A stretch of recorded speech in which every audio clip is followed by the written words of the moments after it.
Hello, welcome back to my channel. So today I am going to talk about the use of pepper spray and a stun gun. So these are things that are used for self-defense. You can use them to defend yourself, your animals, your property, your children, that sort of stuff.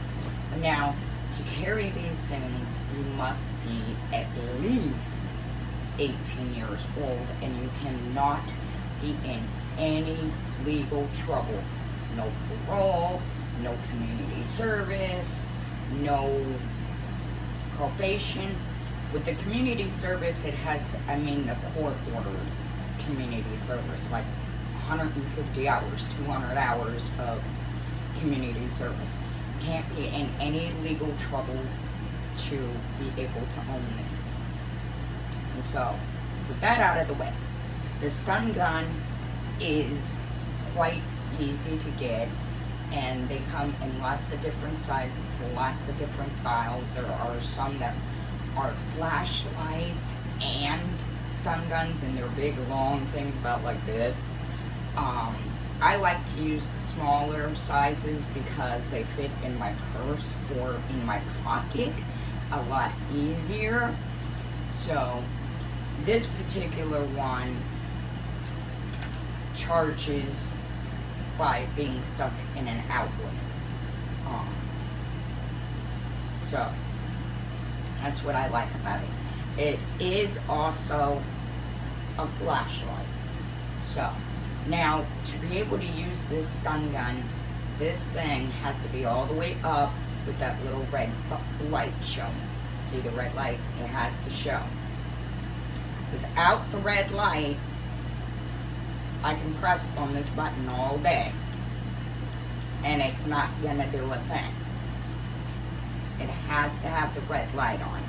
Now, the ones that I also like that they have are the ones that have a little pin in here, right in here somewhere, that if that comes out, then it can't be used, which means if they take it, they can't use it against you. Mine doesn't have that, so I definitely want to get one of those, but they do come like that, and those are a lot better than this one, because if somebody takes this from me, they can definitely use it against me. Now with the stun gun, the best spots to use the stun gun are the neck, the stomach, the inner upper thigh, and the crotch. I would rule out the neck just because it could possibly kill somebody. I'm not trying to kill anybody, just stop them. So I would rule out the neck if I can avoid it. So I have used this on a person, and it made them go down like a ton of bricks. I zapped them in the crotch. Legally, you are required to give an attacker that is a human being a warning. You have to tell them that you will zap them, or you will use this on them. You can't just use it. So you have to make sure you warn the person to use this. I'm gonna zap you, I'm gonna hit you with my stun gun, anything in that nature or those lines, as long as you're warning them. This can only be used in self-defense or defense of like your property or your children or something. You can't use it any other time because it can be seen as a weapon, and possibly even a deadly weapon. So make sure you only use this when you need to. You are able to carry it on you. I carry it in my purse or in my pocket, and I don't get into any legal trouble with it because, well, I just don't get into legal trouble. So there's no reason for me to worry about having this on me. I cannot carry this into your government buildings like the Social Security office or into the courthouse. I can't carry it on a plane. I can't even have it in the airport. The airport security will take this away. So make sure if you're going to go on an airport, on a plane, in an airport, you take this away. You leave it at home. You don't want to take this into an airport or another government agency like that, because they will take it away and probably won't get it back. So make sure to leave it at home. Now, I have taken it on the bus and on a train, but not in an airport or any other government building like the courthouse, SSI office, DMV office, any area where you're not allowed to have weapons. This isn't going to be allowed. So now when using this, you give the warning and you tell the person you're going to zap them or hit them with the stun gun. They don't back away. They have to be at least arm's length for you to be able to use this. And you hit the little button on the side. So now, that's what it does. And that bolt of electricity will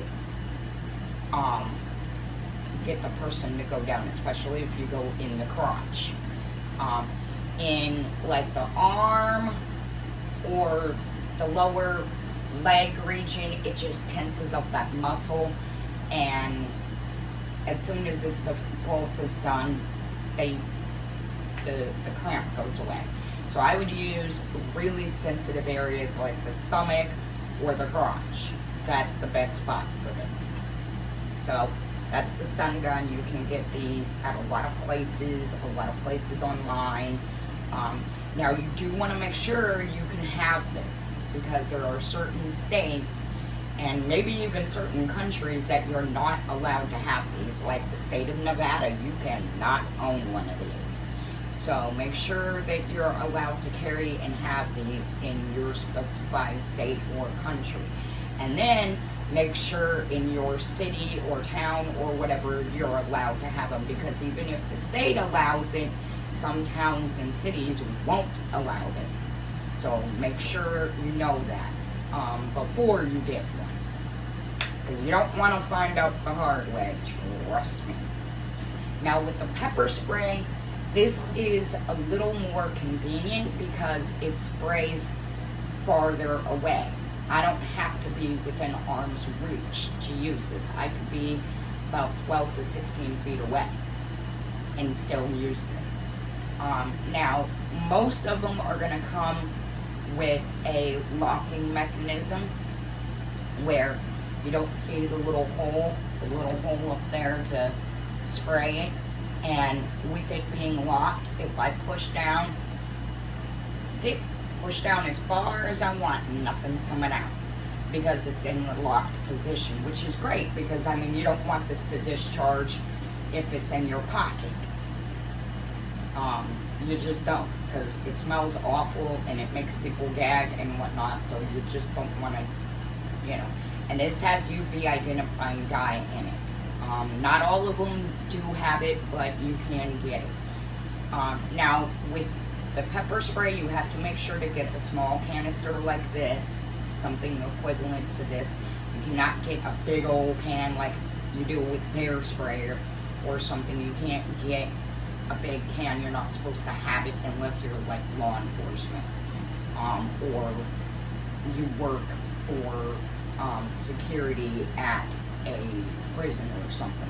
So regular civilians are only able to have the little canisters or the little pen ones that look like it's a pen. So make sure not to get a big one. Again, you must be at least 18 years or older to carry this and be able to buy it, and you cannot be in any legal trouble. Now with this, I'm going to show you it turns, and now the hole is visible, and I press down right here. I don't want to do it because I don't want to waste it, and I don't want to mess up my poor phone. So, but you press down right here, and you just go in a motion like this. You want to aim for the face. Really, you want to aim for the eyes, but but the facial area will do the trick because it can get in their nose, it can get in their mouth as well as their eyes, and this burns like you wouldn't believe. It just completely burns the bejeebers out of you. Also, be careful using this in a crowded area because the smell will make people gag and cough, and yeah, it's just not good. So, try not to use it in a crowded area. That is why I carry the both of these, so that if I can't use this, I have this as a backup. I also know martial arts, but there are times when I'm not able to use that because I can't even get into my fighting stance. Yeah, I don't have a big enough area. So, I carry the both of these on me, and they work pretty good. These will both stop a dog as well, or some other animal. You know, you get a dog or a bear or a mountain lion or something like that in the eyes with this stuff, it's not really going to be able to attack it. It can't see, just like a person. This, I've been told it will stop a bear or a mountain lion or whatever. I've never had to use it against a bear or a mountain lion. I have zapped it in morning against dogs, and I have never had an issue. It is always deterred the dog. I might have had to zap it a couple of times, but the dog got the clue after a couple of zaps. It wasn't close enough for me to actually zap the dog with. So, but the sound of this usually has deterred away a dog. I've never had an issue with it not deterring away a dog. It has. So it's usually the sound of it. Now with people, I've had to bring this out in self-defense a couple of times on a person, and their buddies or homies or friends or family or whatever, and they saw this and they started backing away. All I did was pull it out and they started backing away, which I can't say I blame them. I mean, really, think about it. I pulled this bad boy out. Are you really going to want to tangle with somebody that's got a stun gun? No, I wouldn't. So this will deter a person a lot of times. If it doesn't, feel free to zap them. I've only had to use it once on an actual person, and it worked like a charm, and they went down like a ton of bricks. So, these are really good. They come in different voltages, and they all say really high voltages, but it doesn't really have that many voltages. I mean, think about it. 18 million volts, it's going to probably kill a person, even if I don't zap them in the neck. So, I'm willing to bet this isn't 18 million volts. It might be 18 million amps, which is different than voltage, and it could be a high number of voltage that would stop a person but doesn't necessarily kill them.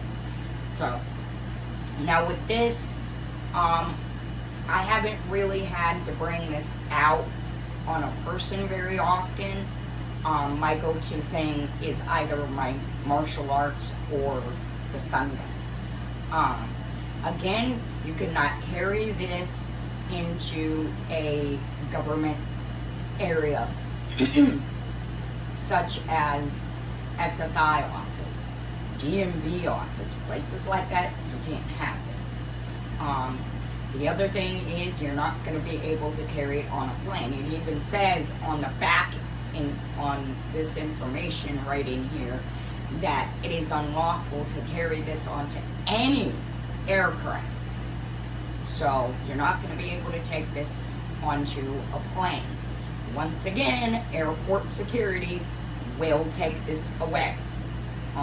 Make sure you leave it at home. And the same thing if you're going to the courthouse or the DMV or the SSI office, make sure you leave this at home. because you're not going to be able to have this in there, and if they find it, they will take it away, and odds are you're not getting it back.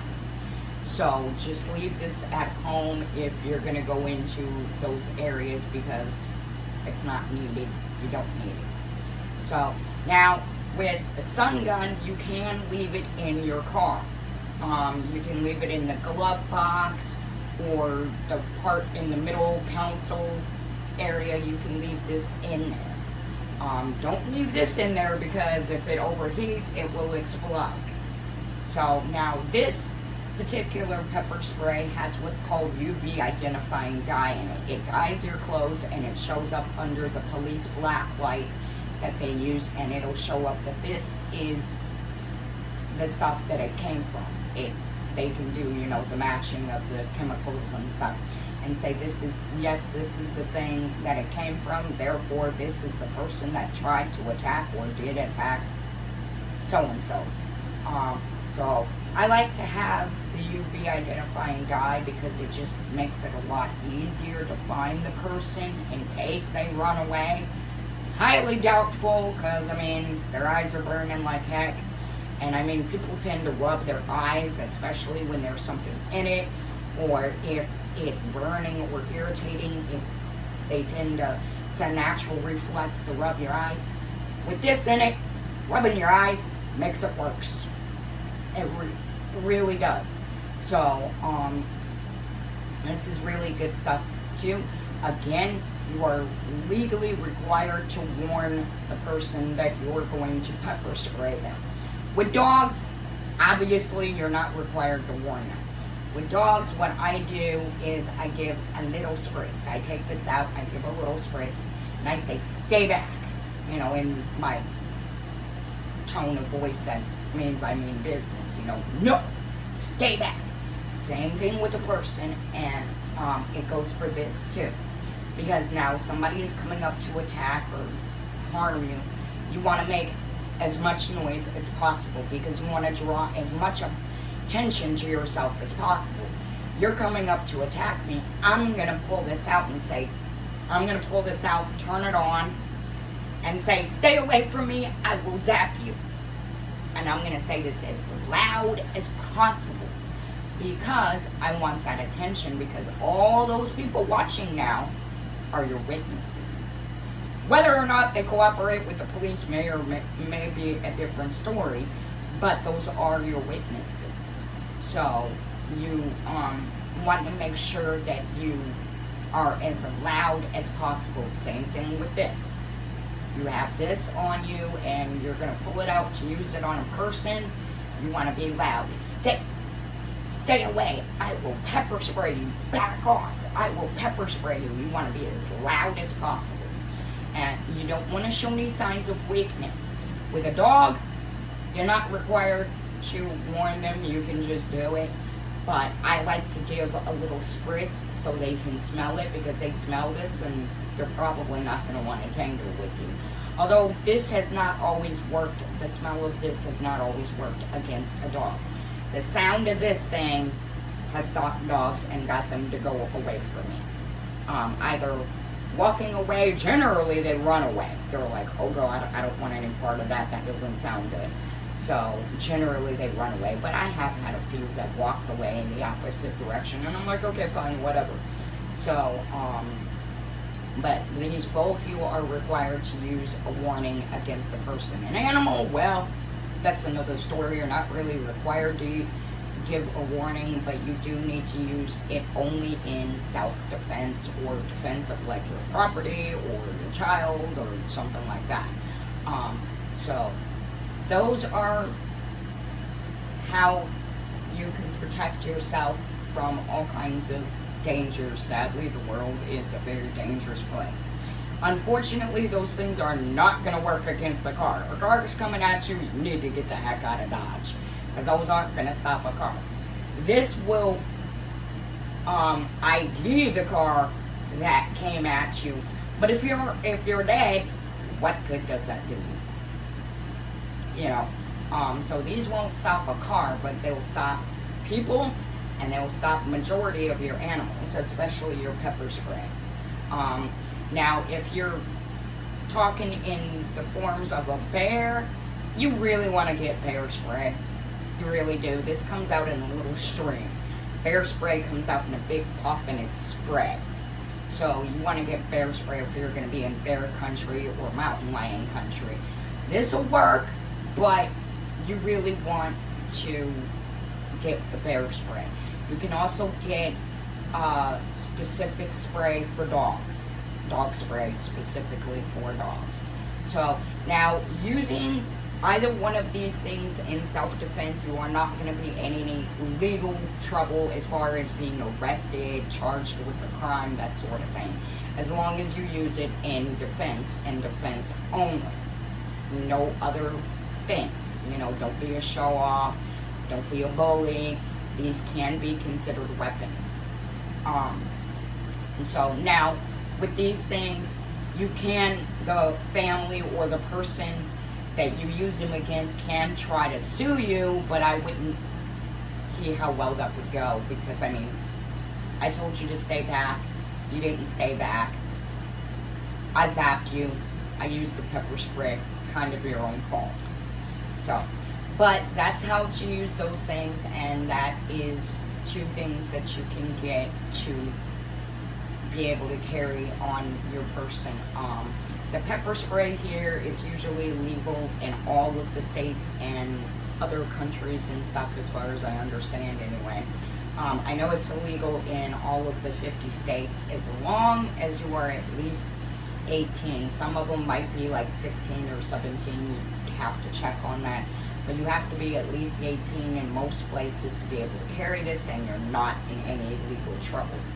This thing, there are a few places you're not, certain states you're not allowed to have them, such as like the state of Nevada. I know the state of Nevada, you're not allowed to carry this, you're not allowed to have them, they're illegal. So, you want to make sure that you're able to carry this. This, all you got to do is make sure you're of the right age and you're not in any legal trouble, and you're Gucci, you're fine. So, hope you liked the video. I hope you guys learned a little something about self-defense and, you know, defending those of your family members or your dog or your car or something. And remember to like, subscribe, and to share the video. We'll see you next time. Gotta fly.